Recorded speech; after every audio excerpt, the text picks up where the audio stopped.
Alors moi je me nomme Stan Carré, j'exerce en tant que sophrologue et coach en développement personnel depuis 2015 et depuis cette date j'accompagne les gens à dépasser leurs souffrances intérieures et à les résoudre. Dans cette vidéo, je vais vous expliquer comment dépasser la souffrance liée à la trahison. Donc comment ne plus avoir peur d'être trahi à nouveau et comment dépasser la souffrance de la trahison lorsqu'elle se produit. Comment ne plus avoir mal quand une trahison se produit. On va travailler les deux axes. La première clé que je souhaite vous donner pour ça, c'est que l'erreur que les gens font après avoir été trahis, c'est se dire je devrais refaire confiance aux gens comme avant. Si vous le souhaitez, il n'y a pas de souci. Si vous n'avez pas peur de la trahison, il n'y a pas de mal. C'est pas un problème. Mais dans le cas où vous avez peur d'être trahi à nouveau, l'objectif ne doit pas être je devrais faire confiance aux gens comme avant de manière insouciante. Votre expérience de vie vous a prouvé qu'en accordant votre confiance aveuglément à un certain type de personne, vous pouvez être trahi. Donc ça c'est un fait et ne le reniez pas parce que c'est ce que votre expérience de vie vous a montré. Vous n'arriverez pas à renier ce fait. Vous n'arriverez pas à vous dire je dois faire confiance comme avant, comme s'il n'y avait rien eu. C'est logique que vous ayez une part de vigilance en vous disant peut-être que je peux être trahi. C'est vrai, votre expérience vous l'a montré. La deuxième clé, c'est n'essayez pas de réfréner votre intelligence, ce n'est pas possible. N'essayez pas de vous dire je vais faire confiance aux gens et ils ne vont pas me trahir à coup sûr. Ce n'est pas possible. Votre expérience de vie vous l'a prouvé. Donc, le fait de vous dire je devrais faire confiance aux gens comme avant, c'est essayer de renier ce que votre expérience de vie vous a montré et c'est une chose qui n'est pas possible. Vous n'y arriverez que temporairement, mais pas sur le long terme. Donc, le but, ça ne va pas être de vous dire je vais croire que je ne suis pas trahi et dans ce cas, je ne serai pas trahi, mais plutôt on va travailler sur deux axes ensemble. Le premier axe que je vais vous donner, c'est comment diminuer votre chance d'être trahi et comment vous sécuriser pour ne plus être trahi. Et ensuite, le deuxième axe qu'on va travailler ensemble, c'est comment faire en sorte qu'une trahison, lorsqu'elle arrive, ne vous touche plus. Comment faire en sorte qu'une trahison ne vous fasse pas mal. Pour diminuer vos chances d'être trahi, il va falloir apprendre à observer les gens, à les observer pour voir s'ils ont le profil d'une personne qui va potentiellement vous trahir. En sélectionnant vos amis, votre partenaire de couple, les gens auxquels vous vous confiez avec certains critères, ça vous permettra de diminuer vos chances que ces personnes passent à l'acte de trahison. Pour cela, vous pouvez par exemple, avant de vous confier à quelqu'un ou d'accorder une responsabilité ou une tâche de confiance à quelqu'un, vous pouvez d'abord observer cette personne et voir comment elle se comporte avec les autres. Ça, c'est un très bon indicateur qui va vous montrer si cette personne trahit les autres. Si par exemple, vous avez un pote qui raconte les secrets de tous ses autres potes, ça ne sert à rien de lui raconter un de vos secrets et de vous attendre à ce qu'il ne vous trahisse pas. Parce que là, vous lui tendez la perche en fait. Ça ne sert à rien, vous voyez ? Si vous avez un de vos potes qui vendrait sa mère pour avoir un peu d'argent, ça ne sert à rien de lui prêter de l'argent et d'attendre qu'il vous le donne en retour, vous voyez ? Après, si vous sélectionnez plus précisément les amis auxquels vous faites confiance ou les gens auxquels vous faites confiance, vous diminuez vos chances de trahison. Pareil pour le couple. Si vous attendez que votre homme ait une attitude fiable et respectueuse à votre égard, qu'il ne vous trompe pas, eh bien, essayez de voir comment il se comporte au quotidien avant d'être en couple avec vous. Est-ce que c'est quelqu'un qui est bienveillant? Est-ce que c'est quelqu'un qui accepte de se remettre en question? Est-ce que c'est quelqu'un qui est ouvert à la communication?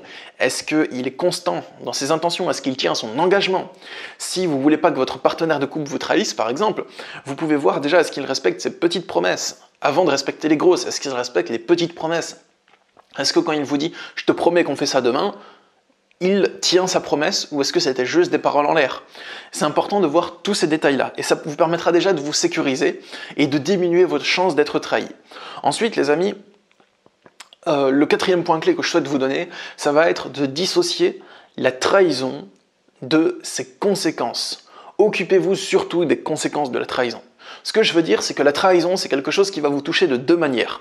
La première chose qui va vous affecter, c'est l'acte de trahison lui-même. Parce que vous vous sentez mal, parce qu'on vous a trahi, qu'il ne faut pas qu'on vous trahisse, que c'est mal, que ça vous fait souffrir au niveau de vos émotions. Et ensuite, il y a les conséquences extérieures de la trahison qu'il faut gérer, tout simplement. Par exemple, si vous confiez un secret à quelqu'un, vous confiez un secret à votre ami. Votre ami, il va répéter votre secret et parler dans votre dos. Ça peut vous toucher de deux manières. La première chose, c'est votre ami vous a trahi, ça fait mal, ça met un coup, quoi.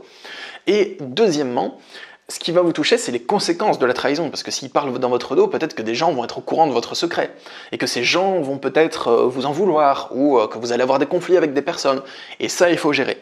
C'est deux choses différentes. Donc, gérer les conséquences de la trahison, c'est là-dessus qu'il faut surtout vous concentrer, et là, je vous fais confiance, vous n'avez pas forcément besoin de moi, parce que les conséquences sont très variées selon le cas. Donc, vous pouvez faire de votre mieux pour gérer les conséquences. Mais pour gérer la trahison elle-même, la 5e clé que je souhaite vous donner, ça va être d'accepter la trahison. C'est une chose qui arrive, les amis. C'est une chose qui arrive d'être trahi. Ça arrive dans la vie. Que vous dites quelque chose à quelqu'un et que cette personne le répète, alors que vous ne le vouliez pas, ben ça arrive, les amis, c'est pas grave. Si quelqu'un vous a promis allégeance, qu'il ne tient pas sa promesse, eh bien, ce n'est pas grave. Ça arrive. Et il faut se faire à l'idée que c'est des choses de la vie qui peuvent arriver, ce genre d'événements. Vous ne pouvez pas l'éviter. Ça peut arriver à certains moments. Et quand ça arrive, il faut le gérer intérieurement. Je dis que ça peut arriver, et c'est pas moi le méchant en disant ça, parce que c'est vrai que ça peut arriver. Les gens ne sont pas infaillibles. Donc, pour accepter la trahison, il faut avoir conscience que c'est quelque chose qui peut se produire dans la vie. Les autres personnes ne sont pas infaillibles. Elles ne correspondent pas forcément à ce que vous attendez d'elles. Et il y a des trahisons qui sont réelles et des trahisons qui sont imaginées dans votre esprit. Vous prenez les choses pour des trahisons alors qu'elles n'en sont pas des fois. Il y a des trahisons qui sont réelles. Par exemple, vous confiez un secret à quelqu'un et il va le répéter alors qu'il vous avait promis qu'il ne le ferait pas. Ça, c'est une trahison. Mais par exemple, des fois, vous vous sentez trahi alors que cette personne ne vous a pas réellement trahi.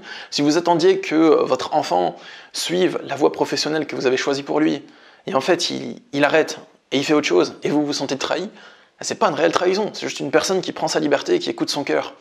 Donc il faut faire la distinction entre les deux, et accepter que des trahisons, ça peut arriver. Il faut faire un travail intérieur pour vous conformer à cette idée, que c'est des choses de la vie, et que le plus important, c'est pas la trahison en elle-même, mais surtout gérer les conséquences extérieures de la trahison.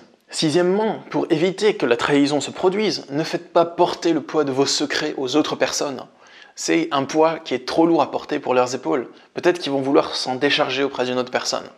Donc ne faites pas porter le poids de vos secrets à trop de personnes, à part des personnes qui sont soumises au secret professionnel, mais je veux dire au niveau de vos amis, ne chargez pas vos amis d'un trop grand nombre de secrets ou d'un trop grand nombre de devoirs, d'allégeance, parce que c'est lourd à supporter pour eux, il y a de grandes chances qu'ils vont vous trahir.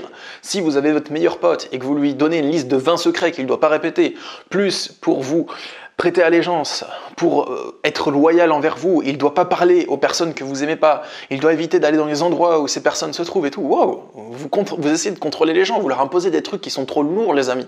Donc c'est important de ne pas imposer de trucs trop lourds ou de ne pas poser des secrets trop lourds sur le poids des autres personnes. Mettez-vous à leur place. Est-ce que vous aimeriez avoir une liste de secrets longs comme le bras gardés? Est-ce que vous aimeriez avoir une liste de trucs que vous n'avez pas le droit de faire pour prêter loyauté à quelqu'un? C'est trop lourd à porter. Donc c'est normal que des personnes vous trahissent si vous leur donnez trop de responsabilités. Elles vont forcément, au bout d'un moment, vouloir se libérer de ces responsabilités et vous interpréterez cela comme une trahison. Le 5e point clé, c'est ne basculez pas dans la haine. Ne basculez pas dans la haine des personnes qui vous ont trahi. Peut-être vous-même avez-vous déjà trahi quelqu'un dans votre passé, même quand vous étiez petit, même quand vous étiez enfant.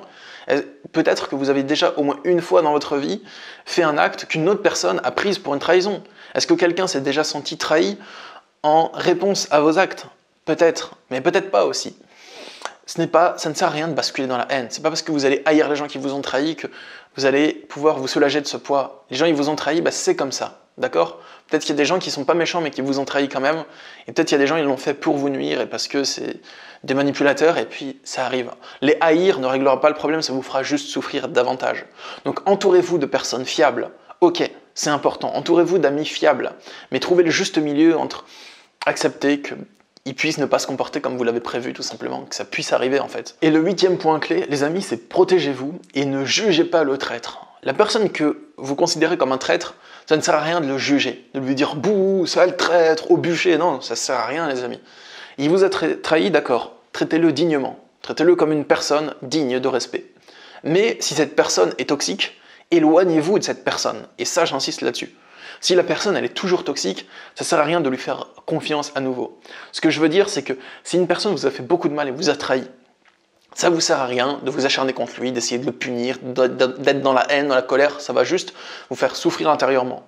Par contre, si cette personne est toujours toxique, ça ne sert à rien de vous dire « je devrais lui faire confiance ». Vous pouvez simplement ne pas le juger, Ne pas avoir de haine contre lui, mais vous écarter de lui parce que vous voyez que c'est une personne à qui on ne peut pas du tout faire confiance. Donc ça sert à rien de lui en vouloir et d'avoir de la haine contre lui, mais c'est pas pour ça que vous devez accepter de le côtoyer, vous pouvez vous protéger et dire non frère, je ne t'en veux pas, mais reste à l'écart de moi, c'est tout. Parce que ça ne me sert à rien de te côtoyer, tout simplement.